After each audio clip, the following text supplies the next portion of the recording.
The room was grand, huge and glowing with soft blue lights. Walls of crystal shimmered, and floating orbs hummed gently above the crowd. This was not Earth. This was the Galactic Concord Central Chamber, the meeting place of the most powerful species in the galaxy. And today, for the first time in history, a human stood in the center. Ambassador Jackson Reed, tall and slightly nervous, adjusted the collar of his formal suit. He was Earth's first diplomat to the galaxy. This moment was supposed to be serious, historic, unforgettable. He had practiced his speech over and over again. His only help was a small device in his ear, Lingo, a top-secret AI translator built to understand and speak over 3,000 alien languages. Lingo had never been tested in a real interstellar meeting. But Earth didn't have time for perfect testing. They needed to impress the conquered. A deep voice echoed through the chamber. "She arrives," a robotic announcer said. All eyes turned to the entrance. From behind a curtain of liquid light, the leader of the Zarnathi Empire floated in. She was long and graceful, her body glowing softly in gold and green. Queen Zelthora, ruler of 37 star systems, moved silently through the air, her tentacles curling like ribbons in the wind. Ambassador Reed felt sweat on his forehead. He remembered what Earth scientists had told him. Be calm, be respectful, smile, but not too much, and never ever interrupt the Queen. Jackson stepped forward. He took a deep breath. His hand went to his chest, the traditional human greeting. He bowed slightly and said the words carefully. "It is an honor to meet you, Your Radiance." Lingo beeped once, then spoke out loud in the Queen's language so everyone could hear. The chamber fell dead silent. The Queen froze. Ambassador Reed blinked. Why was everyone looking shocked? A tall, insect-like alien next to him whispered, Did your translator just call her a mucus sac?" "What?" Reed whispered back. The alien nodded slowly. "Yes, and also said she rules over, flatulence?" Reed's eyes widened. No, that's not what I said." The Queen's tentacles twitched sharply. Her guards took a step forward. Weapons clicked. Reed panicked. "Lingo! What the hell? Retranslate!" Lingo chirped again, louder this time. "Ah yes, truly, the stinkiest jellyfish commands the throne of bubbles and burps." Reed's mouth dropped open. A sound came from the back of the room, something between a cough and a laugh. One of the conquered delegates, some small furry alien with 4 eyes, was trying hard not to giggle. But the Queen did not find it funny. Her voice was cold and sharp like knives made of ice.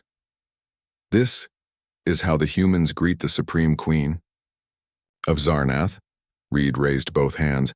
"No, I swear that is not what I said. It's a malfunction, a glitch." A lizard-like alien on the council leaned forward. "So you admit to bringing faulty technology into our holy court? A trick, perhaps?" Another one hissed. "Or maybe a new form of insult, hidden behind jokes?" Reed took a step back. This was turning bad. Very bad. Lingo beeped again and tried to help. "No offense, Your Royal Sliminess, the monkey means banana piece." Reed closed his eyes in shame. "Lingo, shut up, please." The Queen's guards were now aiming strange glowing weapons at him. Then someone stepped forward. A small alien with long ears and a purple robe. He was a council elder from the planet Ntulu, known for being peaceful and wise. "Let us not jump to violence," he said. "This human seems truly confused. I suggest a translator review." Queen Zelthora glared at Jackson. Her body shimmered a deep red, a color of anger in her species. But then, slowly, she lowered one of her arms. "I will allow it," she said coldly. "For now." Reed sighed in relief. He was still alive. Barely. The council began to whisper and mumble. Some aliens looked offended. Others seemed amused. One delegate, a blue rock-shaped being from Glaran 6, muttered, "Humans are weird."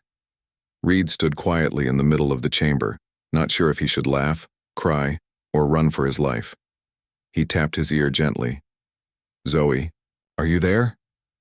Back on the human ship in the control room, Zoe Kim, the lead AI engineer, answered through the earpiece. I'm here. What the hell happened? You tell me.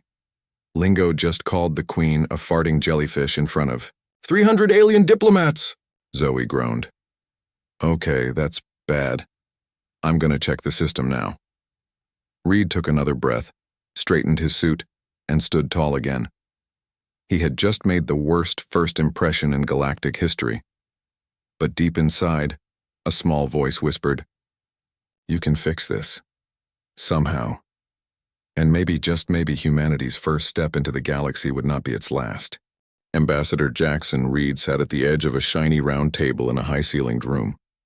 Around him sat over 20 different alien species, each more strange and colorful than the last. Their eyes, limbs, and body shapes were all different. But they shared one thing in common today. They were all watching him very closely. At the center of the room, Queen Zelthora floated silently. Her tentacles moved slowly like smoke in water. Her eyes glowed faint blue, cold, unreadable. The chamber was quiet. Reed took a deep breath and tried to stay calm. His brain was still spinning from what had just happened in the Grand Hall. He had come to greet the queen with respect, and instead his translator had called her a mucus sack of flatulence. Now the Galactic Concord had to decide if he had insulted the queen on purpose. If they believed he had, things could go very badly for Earth. This is now a trial of offense, announced a tall, red-scaled alien with 6 arms. He was called a Dravari, and he was the current chair of the Concord. Ambassador Jackson Reed, human representative, you must explain. Reed stood slowly and cleared his throat. I did not insult the queen, he said. My translator device called Lingo made a mistake, a very bad one, but it was not my intention. I only said, it is an honor to meet you, Your Radiance. That's it. Whispers floated through the chamber like wind. Machines do not insult without reason, said a thick-voiced delegate shaped like a giant stone egg. Perhaps it was programmed to be rude. Another alien, long and furry with spinning eyes, chimed in. Maybe humans think insults are funny. Reed sighed. This was going to be harder than he thought. Queen Zelthora finally spoke. Her voice echoed in everyone's minds, not loud, but sharp. If this was a joke, she said, then explain why your device continued with more jokes. One of them said, the monkey brings banana piece. What does this mean? The council leaned forward. Everyone wanted to know. Reed raised his hands. That wasn't me either. My AI was trying to fix the mistake but made it worse. It didn't understand your language fully. That's the problem. And this is your best technology? The queen asked, voice full of sarcasm. No, Reed replied honestly. It's still in testing. But we wanted to show our effort to understand your ways. We didn't mean to offend. The chair tapped a button. A small hologram of Lingo appeared above the table, spinning slowly. We will test the device now, the chair said. Let us hear what it says when we give it simple words. Reed nodded nervously. Zoe, are you still there? From the human ship, Zoe Kim's voice came through his earpiece. Yes, I'm watching. They're going to put Lingo through a live test. This is bad. Can you fix it? Reed whispered. I'm trying, but it's complicated, Zoe said. There's a glitch in the sarcasm filter. It's translating serious words as jokes. I need more time. Reed turned back to the council. We're working on it. Please, go ahead with your test. The queen spoke a word in her native tongue, a single word that meant peace. Lingo translated, May your farts smell like roses and your jelly shine bright. The room fell silent again. A few delegates made strange sounds. Some were coughing. Others were covering their faces. One tiny creature was laughing so hard it fell off its chair. Reed's face turned red. I swear, we're fixing it, Queen, Zelthora's voice returned. This time it was low and dangerous. You are lucky I believe in patience, she said. But this is no longer funny. If Earth cannot explain, the punishment may be exile, or worse. Reed stood firm. He was embarrassed, yes, but he wasn't going to give up. Your Majesty, he said, Let us prove that this was a misunderstanding. Let us show you who we really are.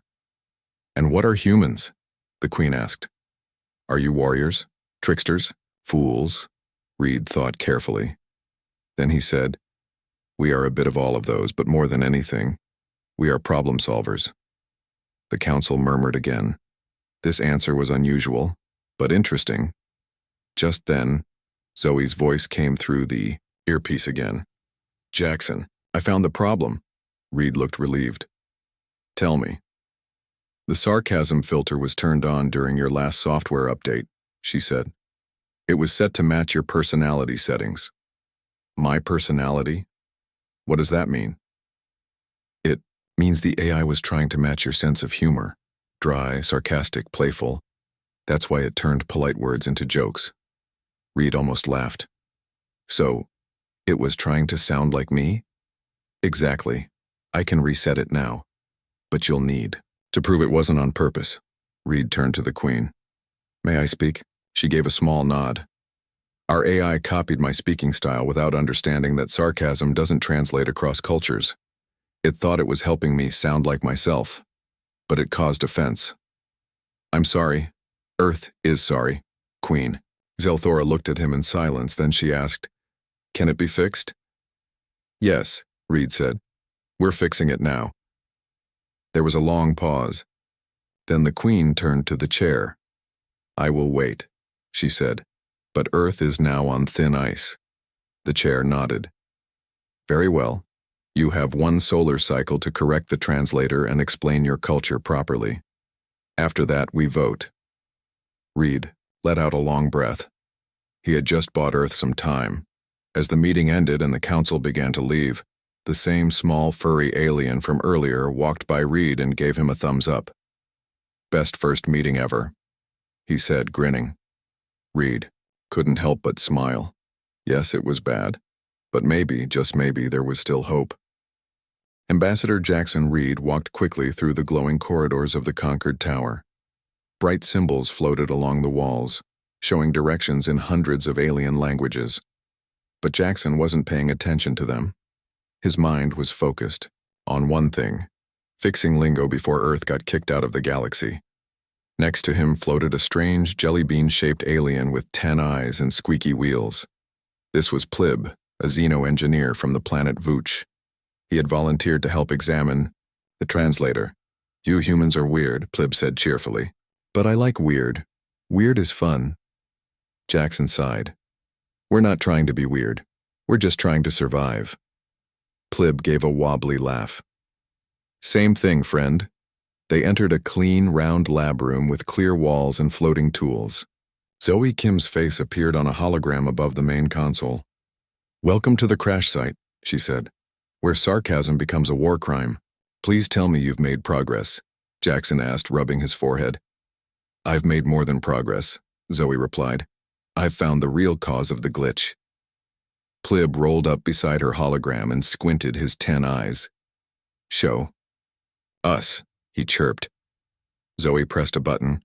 A large projection appeared in the air showing lines of AI code. This is Lingo's sarcasm filter, she explained. It was supposed to detect jokes and irony in human speech to help with cultural translation. Jackson nodded. Yeah, I remember that. But, Zoe continued, it wasn't ready. The sarcasm filter was still experimental. Then, during the last update, it auto-activated. Because of you. Me? Jackson asked. Zoe smirked.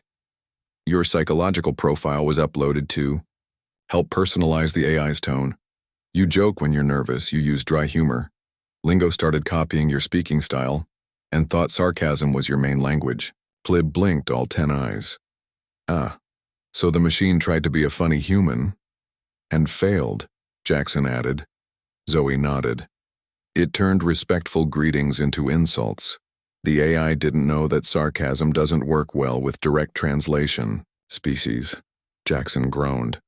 So we basically insulted an alien queen. Because I'm bad at small talk? Correct, Zoe said. Plib giggled. Glorious failure. Jackson sat down, shoulders heavy. Can we fix it before the vote? Zoe's face turned serious. Yes, but it's not enough to just fix the code. The Conquered doesn't trust humans now. They think we use jokes to hide insults. She's right, Plib added. Words are different across species. You'll need to explain your culture too. Jackson thought for a moment. Then that's what we'll do. Zoe raised an eyebrow. How? Jackson stood. His confidence returned. We'll give them a lesson in humor, the right way. Plib's eyes lit up. Ooh, a comedy show. A cultural demonstration, Jackson corrected. We'll show them what human humor really means, what jokes are, why we laugh, and how it connects people instead of insulting them. Zoe looked unsure. You want to perform stand-up comedy for the most serious aliens in the galaxy? Exactly, Jackson said. There was a long pause, then Plib shouted, I love it. Zoe shook her head, half laughing. You're insane, but it just might work. Jackson smiled. Zoe, reset lingo, remove the sarcasm filter, make sure it speaks clear. Respectful language, and send us the new version. Already on it, Zoe replied, fingers flying across her virtual keyboard. Meanwhile, Jackson and Plib worked on preparing the cultural demonstration. They collected Earth jokes, safe, friendly ones. They gathered short clips of funny moments from Earth's history. A baby laughing, a dog chasing its tail, people slipping on banana peels but not getting hurt. Humor connects us, Jackson explained. It reminds us that life doesn't always have to be serious. Plib added his own ideas too. Zarnathi don't understand jokes, he said, but they do understand rhythm and lights. So maybe mix in some funny visuals and gentle sounds. Together, they designed a short performance that would explain human humor in a respectful, simple way. 3 hours later, the lab lights dimmed as Zoe announced, Lingo version 2.0 is ready for download. Jackson placed the updated device in his ear. He tapped it. Test, greetings, Your Majesty. Lingo translated, calm and smooth. Respectful greetings to the radiant queen of Zarnath. I come in peace and humility. Jackson smiled. Much better, Plib cheered. No more fart jokes, Zoe added. You still need to be careful. Some species don't understand emotion the same way humans do. Understood, Jackson said. But this time, we go in prepared. As the clock ticked toward the next day's Conquered meeting, Jackson felt the pressure.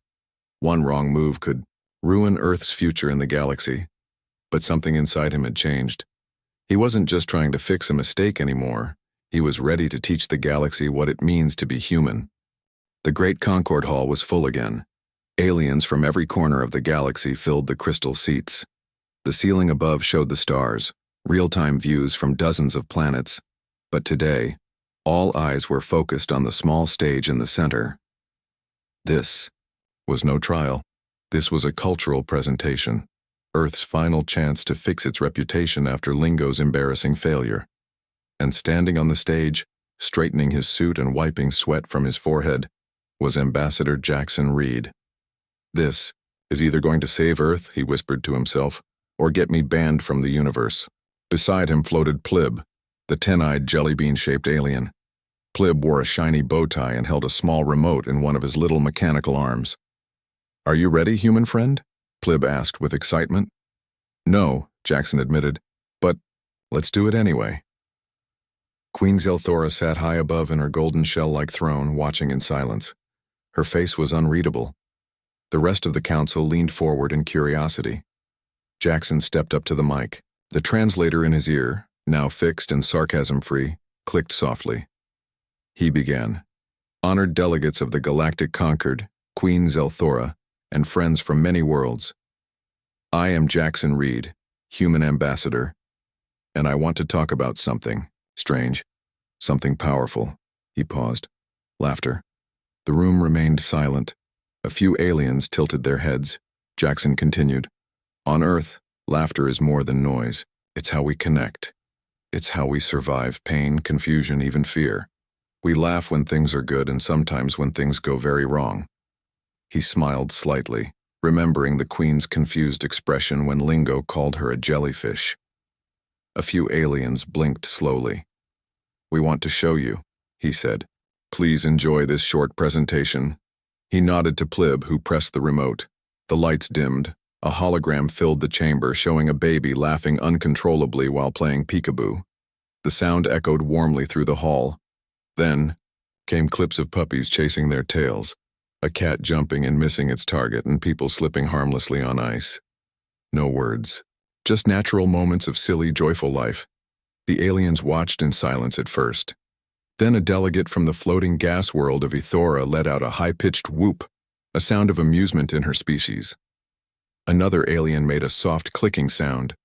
Their version of a chuckle. Jackson noticed the Queen didn't react, but that was okay. He had more. He turned back to the mic. "Now, I want to try something." "Live," he said.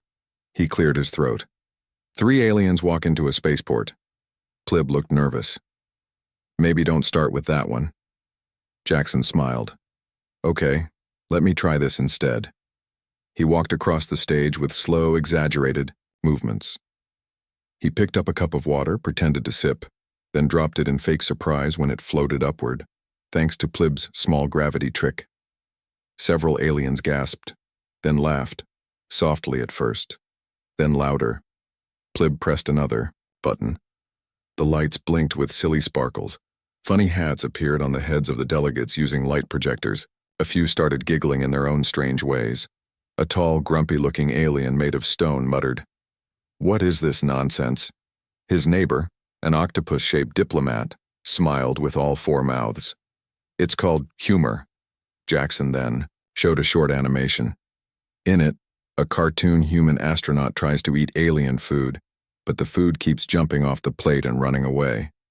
By the end of the clip, half the chamber was making cheerful sounds. Finally, Jackson spoke again. "Ladies and gentle beings," he said. "I know our first meeting went badly. Lingo made terrible mistakes, but now you know why. Our translator thought sarcasm was part of my style, because honestly it is." He gave a small, honest grin. "I use humor when I'm nervous." And I was really nervous. There was a wave of soft agreement across the chamber. Nervousness was a universal feeling even across species. "Earth is new to the galaxy," Jackson said. "We're not perfect, but we want to learn. We want to connect. And sometimes, we might bring a little laughter with us." He bowed. There was silence for a few seconds. Then the room slowly filled with light sounds. Claps, taps, whistles, hums, each species' way of applauding.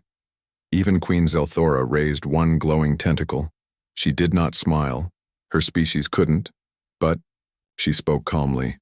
"Human, I do not fully understand your humor, but I see your truth. And truth, in any language, is powerful." Jackson exhaled in relief. The chair of the Concord stood.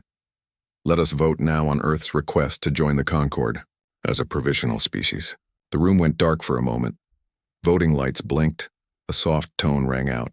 The chair smiled. Majority accepted. Earth is welcome.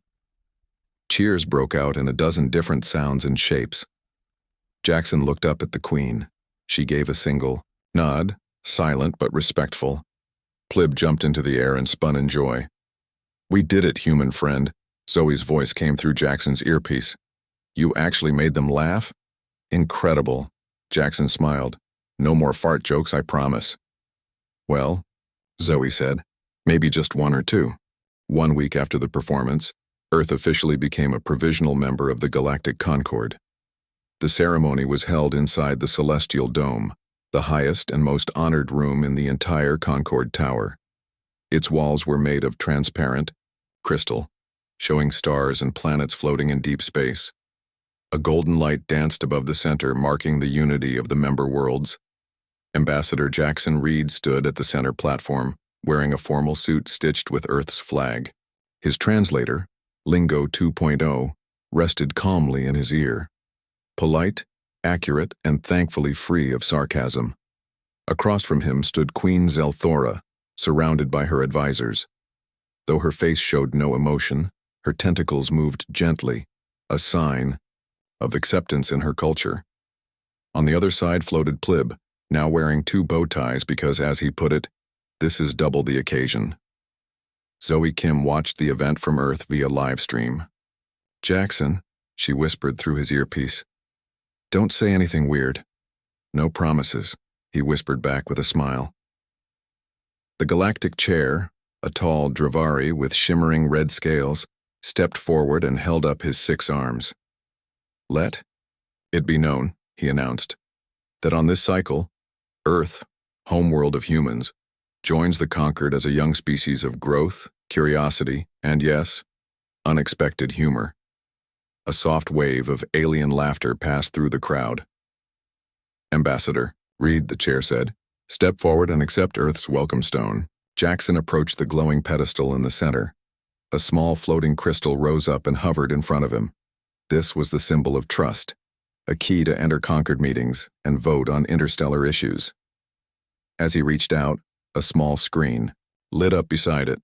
A voice read, This stone grants Earth its voice. Use it with care, use it with honesty. And maybe keep the jokes mild. The crowd laughed again. Jackson grinned and accepted the stone. For Earth, he said proudly. The platform, lit up in warm blue light. Earth's emblem, an image of the blue planet surrounded by stars, joined the other member symbols floating above. The hall erupted in alien applause, flapping wings, glowing patterns, clicking sounds, and even bubbles from underwater species. Plibby spun in excitement. I've never seen so many happy life forms in one place. Even Queen Zelthora stepped forward. Ambassador Reed, she said in her smooth mental voice, you have brought your kind to the stars. I do not understand human laughter, but I see that it is not cruel. Jackson bowed. Thank you, Your Radiance. We still have much to learn, but we come with peace. She raised a single tentacle. Then Earth may walk among us. With that, the Queen turned and left with grace. Her guards followed behind, and for the first time, Jackson didn't feel nervous around them. The rest of the ceremony moved quickly. Food from various planets was served. Jackson tried a glowing fruit that tasted like lemon and mint, and Plib offered him a fizz pod from Vooch which exploded in his mouth like fireworks. This one's called Party Gland. Plib cheered. I believe it. Jackson coughed, wiping his tongue. Later, as the stars turned above them and the crowd began to leave, Jackson stepped out onto the balcony overlooking the conquered gardens. He stared into space, thinking of Earth, of his family, the blue oceans, the silly internet videos, and the messy, chaotic beauty of humanity. Plib joined him. You did good, human friend, he said, offering Jackson a small glowing cube. What's this? Jackson asked. Official gift from the Vooch delegation. Inside is a humor stone. It tells jokes, bad ones, but funny if you're tired. Jackson chuckled. I might need that. Just then, Zoe's voice returned in his earpiece. Jackson, you're trending across 3 galaxies, she said. They're calling you the comedian diplomat. Please no, he groaned. Too late. And guess what? Earth just got its first trade request. The Zarnathi want to buy Earth comedy shows. Jackson blinked. Wait, like sitcoms? Yep, especially the one where the human falls off the couch because of a cat. Jackson laughed. That's our legacy? Slapstick comedy? Zoe replied. Hey, if it keeps us from war, I'll take it. Jackson looked up at the stars again. Maybe humor really is our superpower. Plib hummed beside him.